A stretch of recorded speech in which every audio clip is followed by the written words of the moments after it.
খুলনা জেলার দিঘুলিয়া উপজেলা চত্বরের পাশ দিয়ে এই সুন্দর মনোরম পরিবেশ।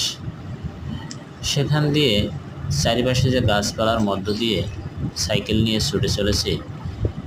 গাছে গাছে পাখি ডাকছে, লম্বা লম্বা সুপারি গাছ, মেহগনি, আম, কাঁঠাল, এত সুন্দর একটা পরিবেশ, সেটা না বললেই বা না গেলে আসলে ঠিক বোঝা যায় না। তো আমি দিঘুলিয়াতে এই প্রথমবার এসেছি এবং এর চারিদিকের এই রূপ দেখে বিমোহিত হয়েছি বলা যায়। এখান থেকে আমি কবি কৃষ্ণচন্দ্রের মজুমদারের বাড়িতেও গেছিলাম, দিঘুলিয়া উপজেলা পরিষদ।